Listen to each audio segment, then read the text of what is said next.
So I just kind of thought to myself, like, maybe this isn't what I want. Do I want to incur hundreds of $1,000s worth of student loans and debt to get a job that makes $35,000 a year? And then I kind of looked at the math to pay all that off. It was a sentence. It wasn't a privilege. Welcome to the Less Than Obvious podcast. I'm your host, Jim McDonald. My guest for this episode is John Timms. We recorded this one quite a while ago, in November of 2016, as a matter of fact, while I was exploring ideas for developing a different show. So yeah, the format of this one is going to be a little bit different than the other episodes. I met him through his social media, which at the time was under the brand name of his beard products. And because of that, my first impression was that his primary job was creating and selling those products, and that he was having a great time doing that, and really that he was having a great time, period. He told me he was going to be in the area, and I was doing No Shave November for the first time and growing my first beard in years, so it seemed like a good opportunity to get together to talk. I wanted to know more about him and about the beard products industry that was really starting to explode at the time. As we were talking, he told me he dropped out of college, which was not all that remarkable, I guess, and that his primary job was something entirely different than what I thought it was. What really stuck with me was how he chose to pursue that career and his reasons for doing it. These things may be obvious to other people, but for reasons I'll get into later, they seemed a whole lot less than obvious to me. It all boils down to one of the central questions of this podcast. What are you willing to do to get the life you want? Let's jump into the conversation.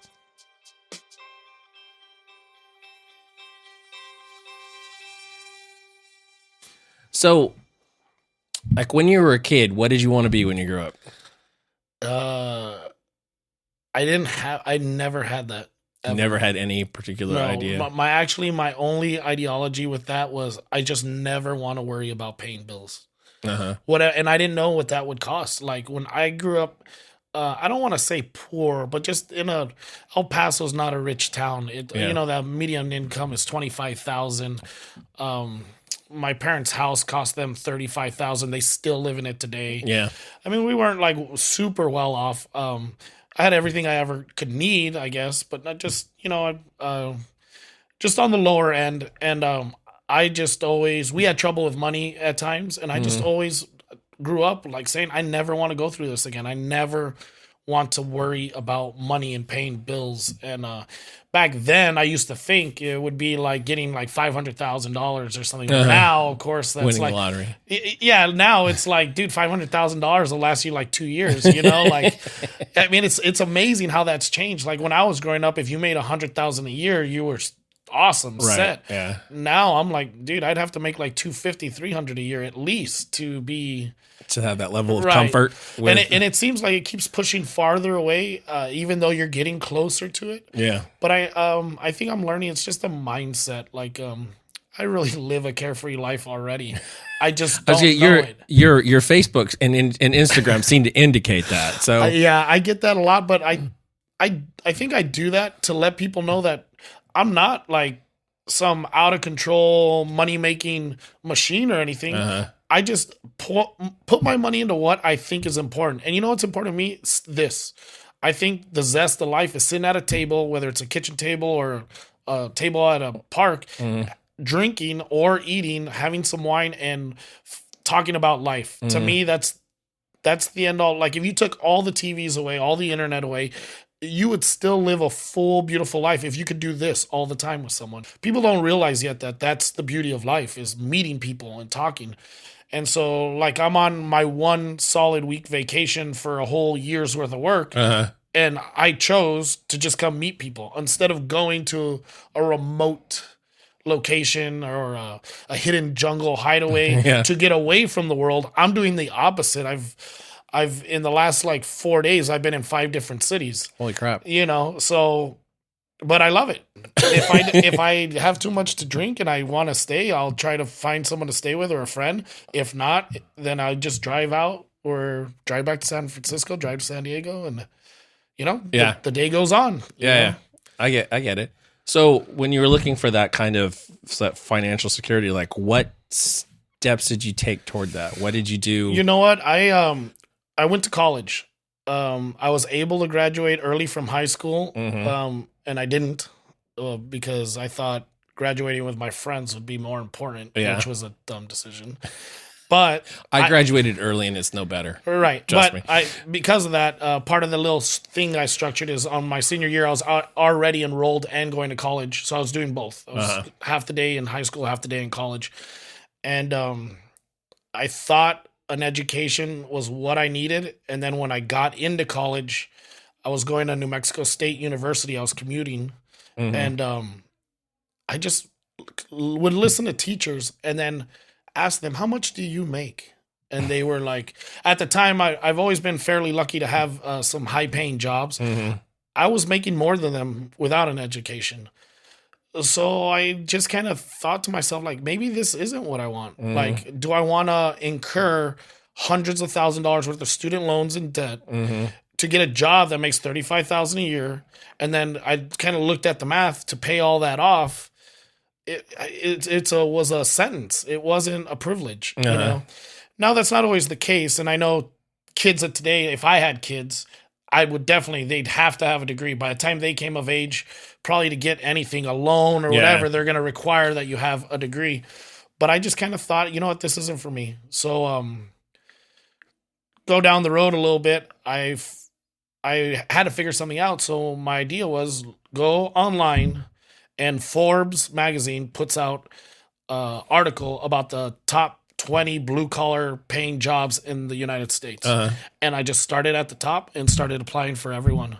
And about number 7 was like FedEx, or maybe number 10 at the time was like FedEx or UPS or something like that.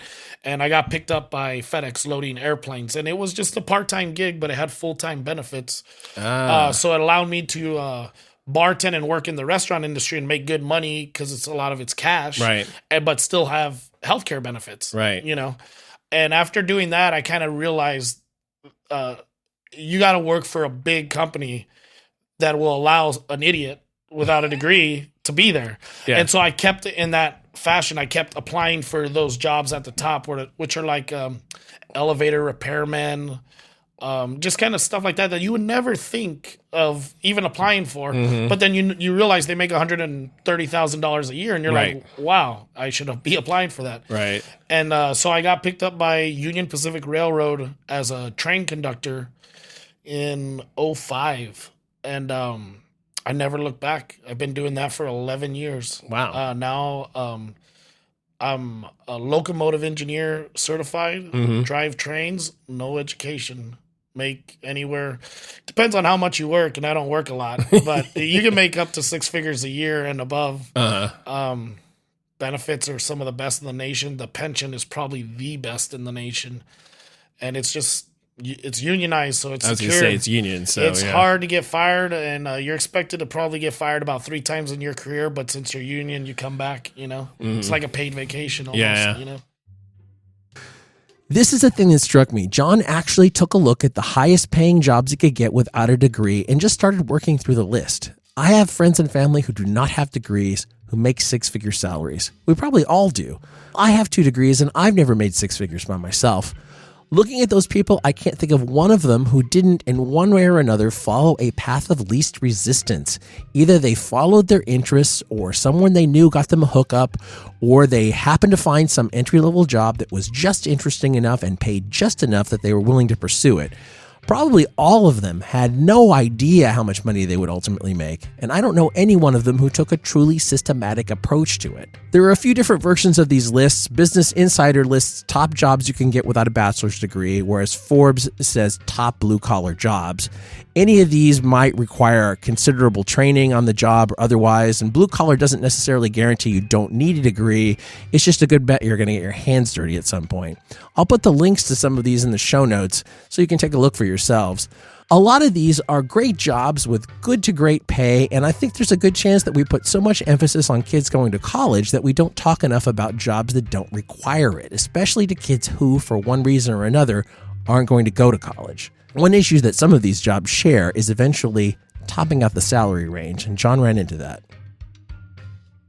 Since I've kind of reached that top, and I don't want to be there, and I know that I'm worth more. So now what do? You don't have an education. You work for one of the biggest companies in the world. What do you do now? So you got to move on to entrepreneurship. Most of my friends and family are in the bar restaurant industry in El Paso, and they're entrepreneurs, self-owners, own places together. And I've seen them do incredibly well for their families and friends, and I've helped them. And so I knew I had to do something, and I really love business structure and finance. So I kind of just started looking into what would be the best way to structure a business.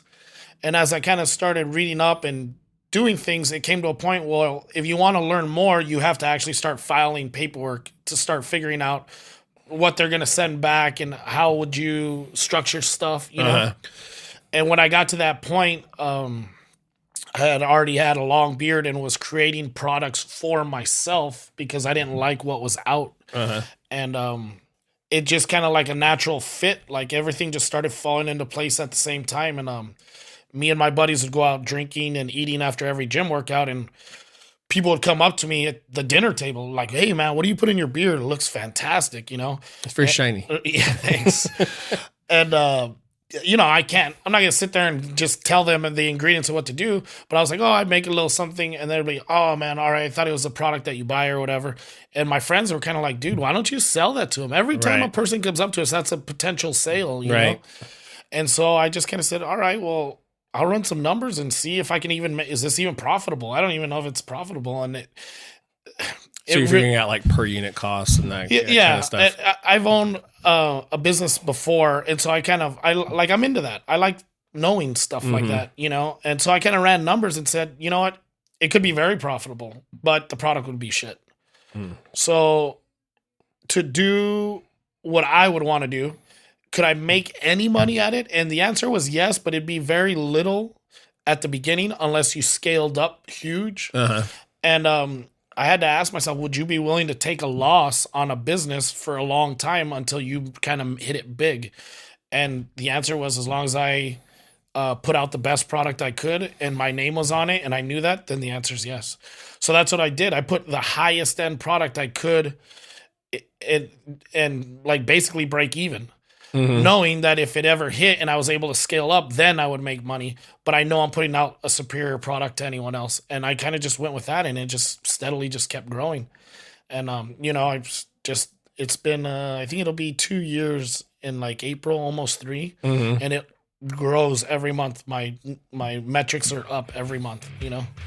If you have observed that a lot of people seem to be jumping into this market, you are not wrong, and there's a good reason why.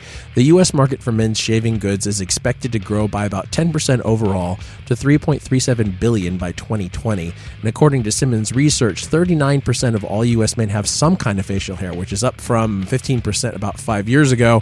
Meanwhile, the number of people who don't shave at all, men who don't shave at all, is up across all age groups and now stands at about 20%. After that no-shave November in 2016 when this interview was recorded, I kept the beard, and I honestly can't figure out why I waited so long to grow one. About once a month, I pay for a haircut and a beard trim at a retro hipster barbershop from the same guy that my bud Silent Mike goes to. Shout out Christopher at Bottle & Barlow. And yes, there's complimentary booze. Men's products that are not related to shaving, or not shaving in this case, are growing too. Are all these products necessary? Are they an indulgence? I think that over time, the strength of the economy will answer that question for us. And so I love it. Like I created the product, I created all the marketing, created the webpage, do all the packaging. I mean, I do everything from start to finish. Did you like look at things that are being sold in the industry, or did you look at other industries or whatever to develop the packaging and develop the marketing, develop all that? I mean, did you sort of know from the beginning kind of how it needed to be, or? I knew I used to run an in-town delivery service in El Paso, and one of my biggest clients was women's hair care products. Okay. So I kind of had, from just delivering, believe it or not, and talking to the owner, a little bit more insight than a normal person, you know? And then I'm into fashion and stuff. Like, this is a great table. I love it. And I look at stuff like that all the time. Yeah. You know, I like interior design and what's hot, what's cool, what people think is cool. And I just kind of had an idea, and I just kind of ran with it, you know. And it may not be cool. I don't know. I think it's cool, but people like the product, and like I said, I get no better. Like, even if I take a loss, if I get a message that day from a guy that's like, I've never met in Ohio that says, man, my wife saw your thing on Instagram. She ordered me this bottle. I can't tell you how much I love it. Like, thank you. That, to me, that's kind of my payoff. Like, I don't mind. I actually get a high off of giving someone something that maybe it'll help them, even if there is no return in it for me. Yeah. And I think that's kind of like where my business is at now. And that's a stupid model to have. It makes money and does its own thing, but it's more work than a normal person would ever want to do for a business and to make money. But I love it, you know. How much of the process do you do yourself? All of it. 100% of it. 100%. You take orders. Everything. You pack orders. You ship stuff out. I carry small inventory all the time, everywhere I go. You know, and because what do you do for a business if you're the one that does everything? What do you do when you go on vacation and someone orders? You got to have a way to ship it out. So you're actually shipping when you're... Yeah. Okay. Yeah, I shipped stuff out of Vegas yesterday and one out of San Francisco. Oh, that's awesome. I know. Yeah. But not everybody would do that. But that's what I'm saying. It's more hassle than anyone would ever want to do. But because of that, the profit margin I do make is at its highest. Yeah. You know what I'm saying? And there's a lot of sweat equity in it. There is, but I've minimized that too. Once you get anything going, the best way to squeeze your juice out of it is to streamline it. It's not to where most companies do the opposite. They start at the employees and take away as much stuff as they can. That's not streamlining. Streamlining is making everything work seamlessly. All the processes work better. Right. Yeah. And getting rid of the waste in the process. Big companies don't. They hire a CEO and all he does is look at numbers and figure out how to cut stuff. Stop buying coffee for them. Mm-hmm. Don't have towels in the men's dispensers. Get an air dryer. Stuff like that slowly starts to add up. Where I was the opposite. I said, okay, how can I streamline this? So if I put 3 days worth of work up in the first 6 months of the year and make a ton of product and put it on a shelf, now all I have to do is wait for an order to come in, put in an envelope, ship it out. So that, that 2 minutes of packaging and shipping now makes me X amount of revenue. Mm-hmm. And if you did that instead of every day trying to do a whole lot of things, it can work out. And I tell people that when you structure a business, you want it to work when you're not working. So when I'm on vacation, orders are still coming in the back door. They just need to be fulfilled and shipped. Now I've had friends ship for me if I needed them to, but it's not that hard for me to do.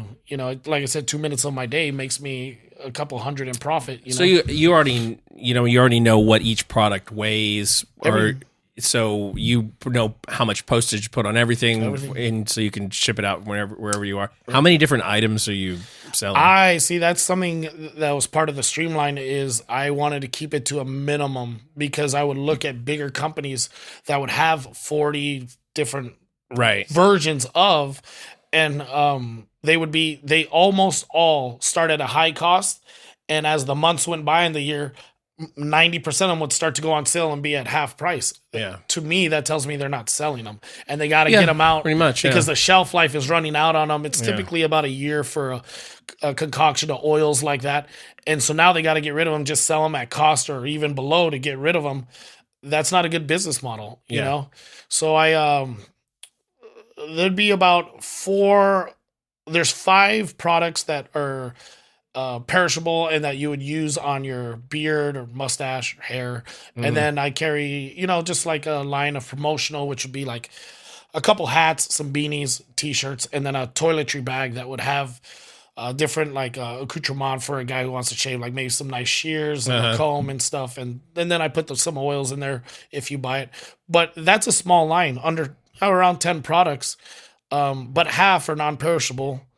And promotional, I lose money on all that stuff, shirts and stuff, because no one wants to buy a shirt for $40 or $30, Yeah. And I get it. I mean, people do, but it's, it's not a market to make money. It's so hard. And, especially if it's in support of a product. Right. But it's, I see these guys like the Dana Lynn Bailey and, the CT Fletchers, and they have like clothing lines and stuff like that. And that's very hard to do. And I'm happy that they're doing it and making a killing. But so many people think they could do the exact same thing. Like, I'll just start a clothing line.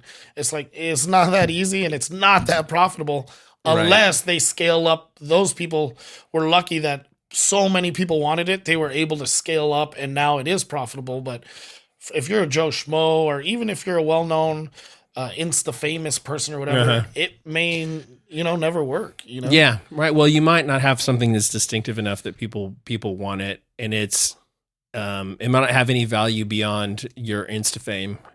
Right. That's a big part of the problem. And then, like you said, the cost structure of it. It's rough. And if you're like a good quality shirt blank is expensive. Right. Especially if you can't buy it in quantity. And then the shipping is your next biggest cost. Like we were talking, I have talked with Adam from 8 Man Strong. Yeah. And they do it all themselves from what I understand. Yeah. It's and that's how you'd have to start for sure until you're able to scale up. They have higher end presses than most people do when they start. Right. And most people start by outsourcing, and they started like Noah already had a press, had a t-shirt business. I think they may have upgraded, but still they have a big press. They do a lot of shirts at once. They're not doing one at a time or 4 at a time or whatever. They can do a bunch. They have a big carousel. So that makes a big difference. They were in a good position to start. And I think that that's why I relate to them more, and I think a lot of people like their products more because they have so much invested in it because they're doing it themselves. Yeah. They know the value of it, and they know that it's important to them when people buy it. Like it's kind of not a self-validation, but it makes you think, wow, that person wants it. The next one I put out, it's got to be better, or I got to always get a better shirt, or, Right. And I think that thought process is what will drive a great company to be even better and keep you in the game. It's when you get a corporate mentality, when it becomes all about the money, you stop looking at the quality and customer experience, it will start to tank, Not every entrepreneur is going to go to the lengths that John is talking about here, but it's pretty obvious with the ones that do. There's a concept called brand story that's been weaving itself through all the episodes so far. There are a lot of different definitions, but I'm going to quote from a website called echostories.com that has a particularly good definition. A brand story is a cohesive narrative that encompasses the facts and feelings that are created by your brand or business, if you prefer. Unlike traditional advertising, which is about showing and telling about your brand, a story must inspire an emotional reaction. Now, I feel like every guest that I've talked to so far this season, whether they were talking about a personal brand or they were talking about something that they were selling, a service, a gym, the way they were all telling brand story, and I think they were all telling strong brand stories. I feel like apparel companies need to pay particular attention to brand story because if you think about it, at the beginning, they're all kind of selling the same thing. They're all selling t-shirts or shorts or sweats or joggers or whatever that are not particularly different from one another other than the logos.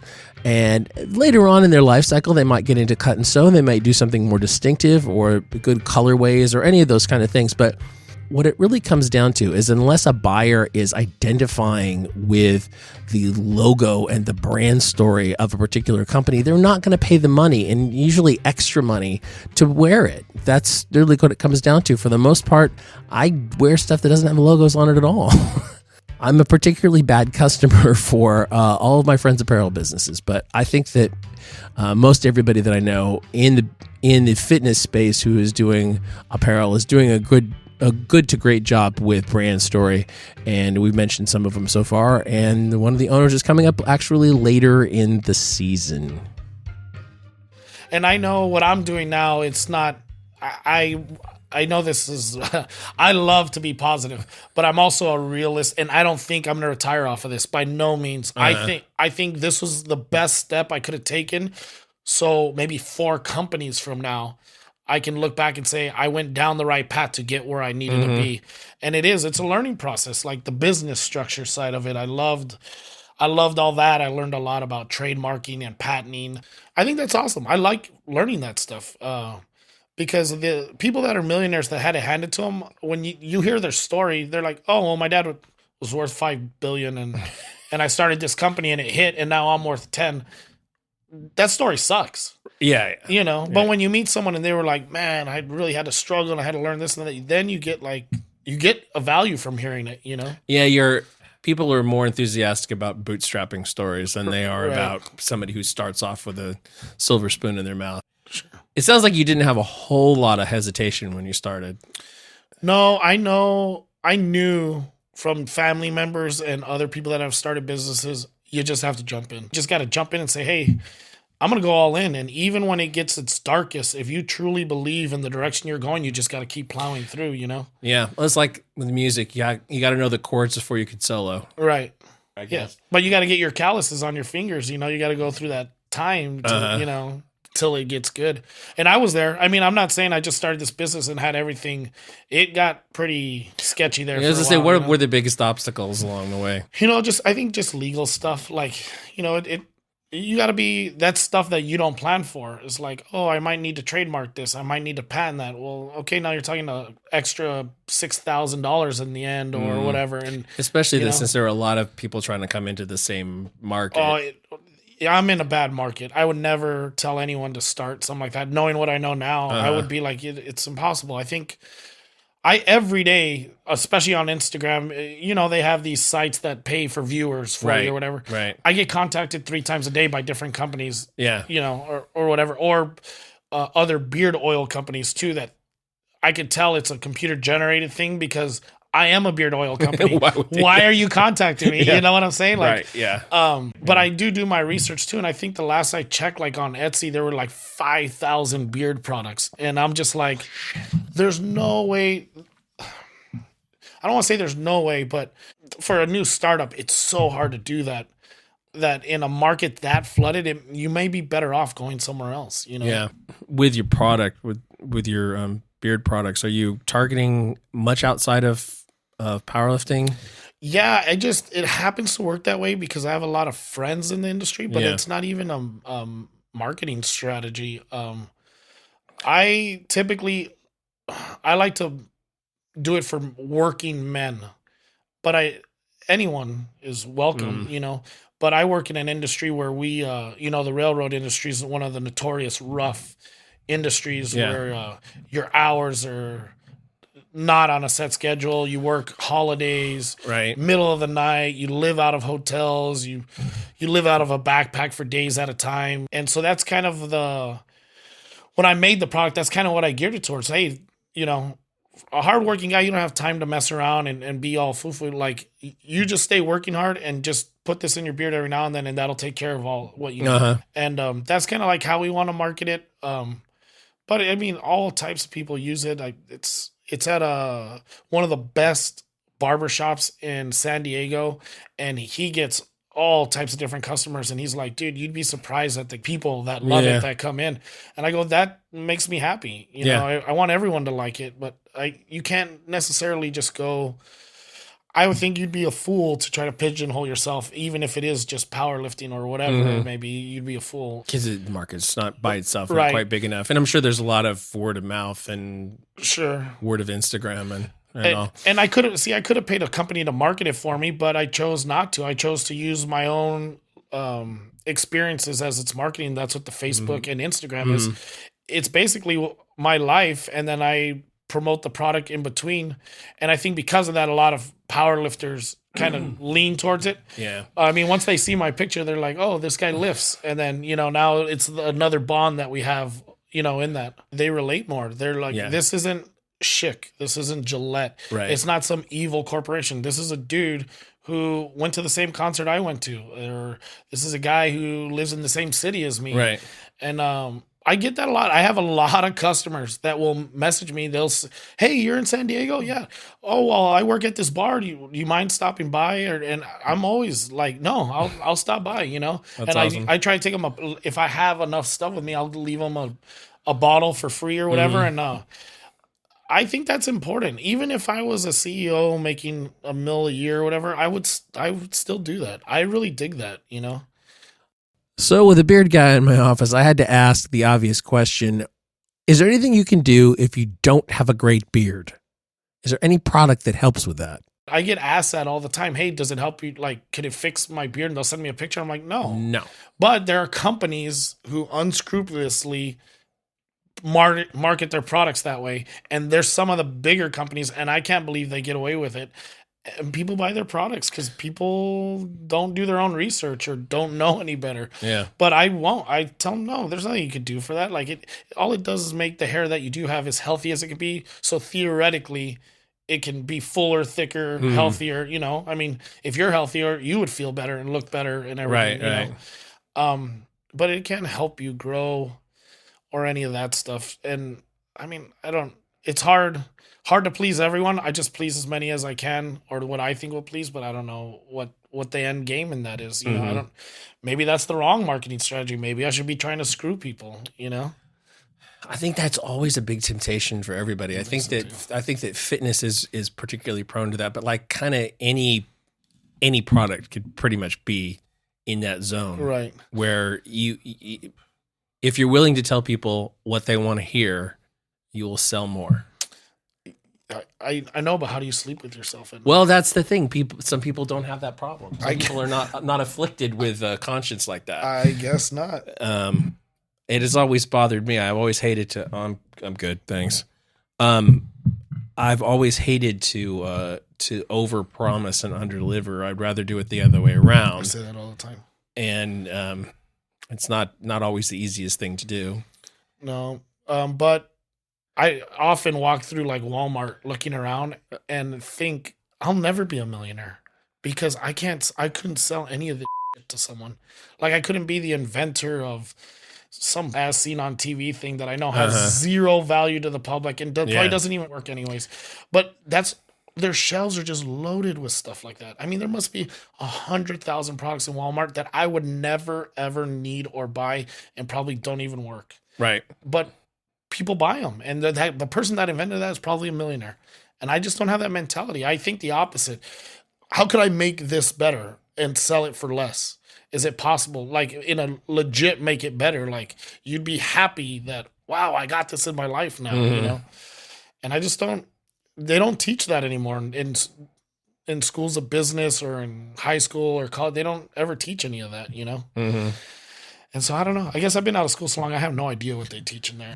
Considering the amount of time that we've spent talking about learning and education and school in the course of this episode, I think it's fair to say that he didn't have anything against school itself. It was really just that issue of paying for school and saddling himself with debt for a long period of time, probably decades, that would minimize his flexibility with what he was able to do with his life. I have to say, I was lucky. I was able to get a couple of degrees without creating a bunch of college debt. And with my own kids, we have gone to great lengths to avoid saddling them with debt. I can totally understand why he would make that choice.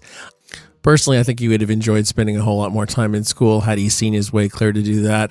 For me, I'm never going to tell anybody to not go to college, but I do think you need to think about the value that you're getting from it. And one thing that I think is very important that you do get from college, you can get from other experiences as well, is learning to see the world as a bigger place and to think differently about your own problems, your own situation in the context of the whole world.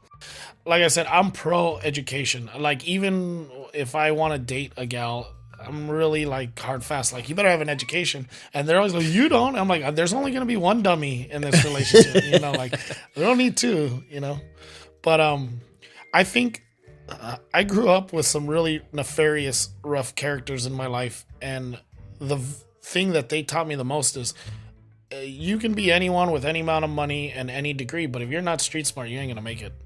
Yeah. In a lot of scenarios. Yeah. And I think I kind of excelled on that, if that makes any sense. Yeah, I see what you're saying. I think in this world, even today, if you're really good at anything, you can be profitable and a good businessman.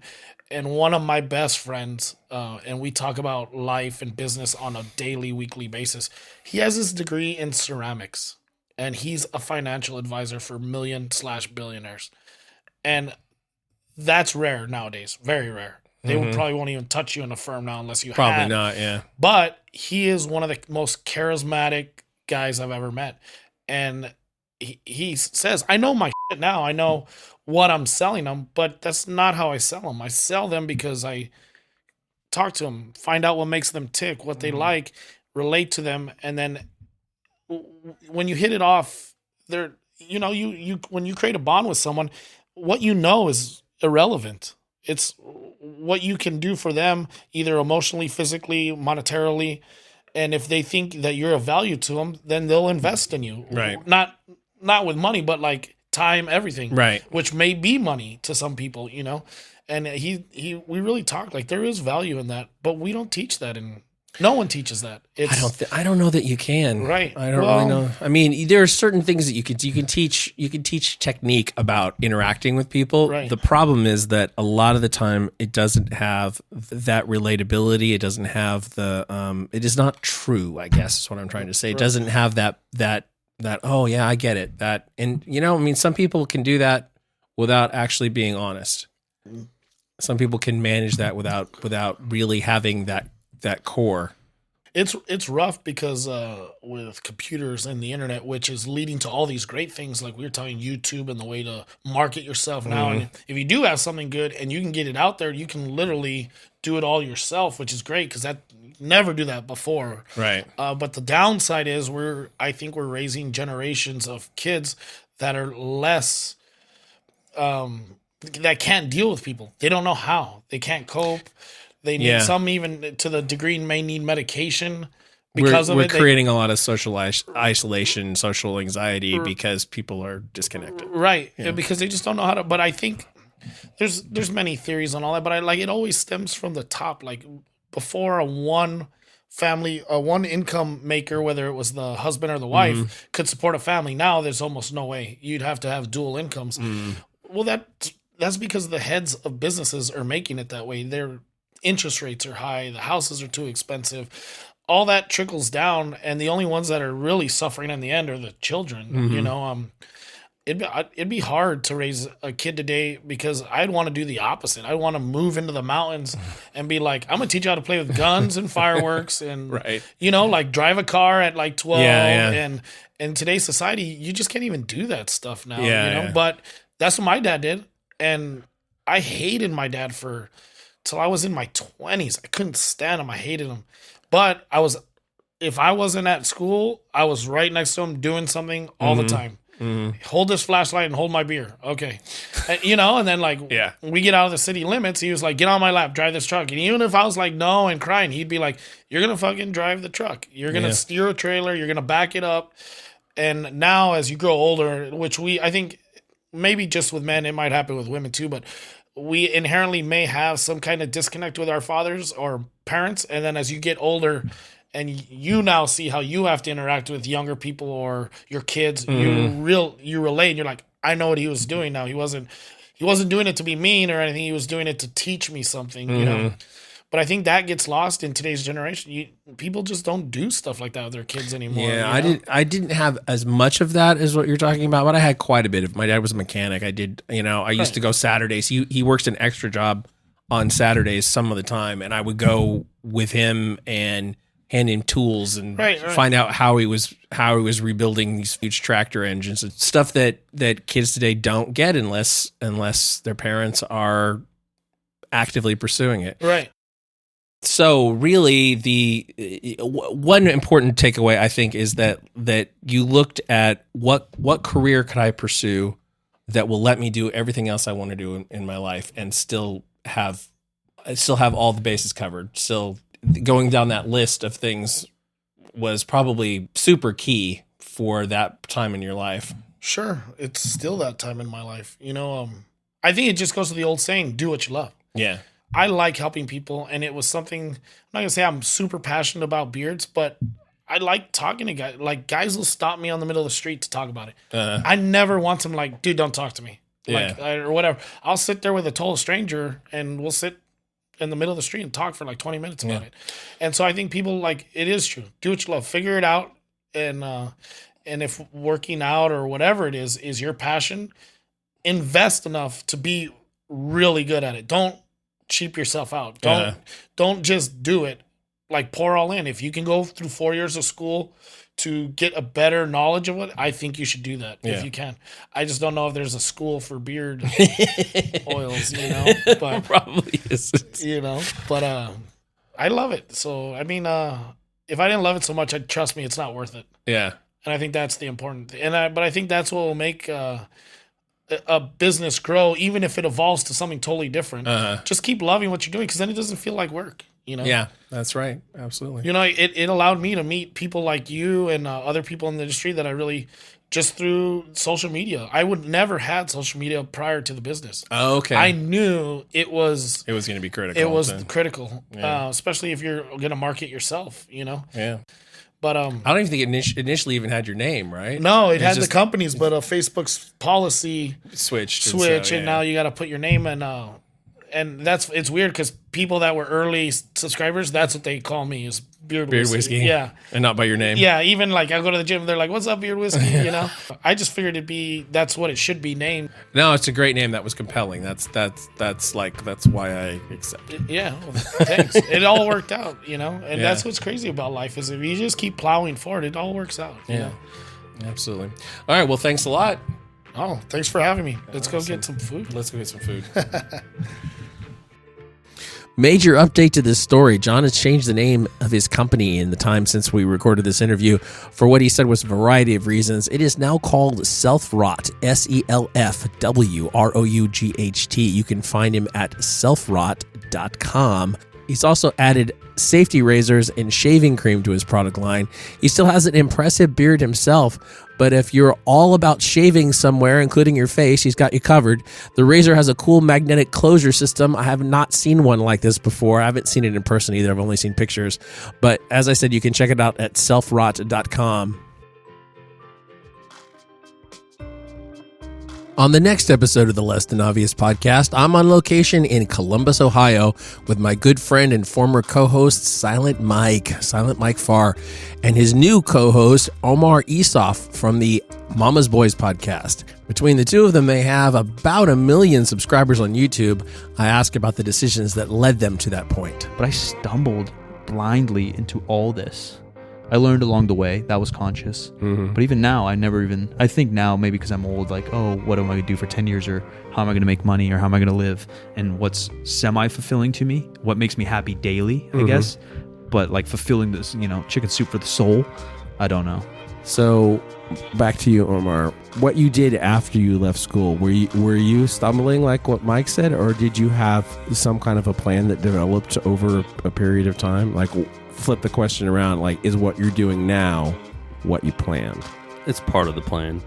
And I would say I've always had a master plan in my head for quite some time. It's taken me longer to unveil it, and so I'd probably say I'm still in the early stages. But I'd say after I left the university, I had to figure out how to work and how to earn money. So, and I decided I'm naturally like a min-maxer, I call it. It's like a video game reference. You can find me on social media everywhere as @the_Jim_McD. The show is @LessThanObvious everywhere but Twitter, where it's @LessThanOBV. The show is available on most podcast platforms. Great reviews and ratings are much appreciated. Please tell a friend about this podcast if you like it, if you're enjoying it. Remember, being nice doesn't cost you anything, but it can be worth a whole lot to somebody else. I'll talk to you next time.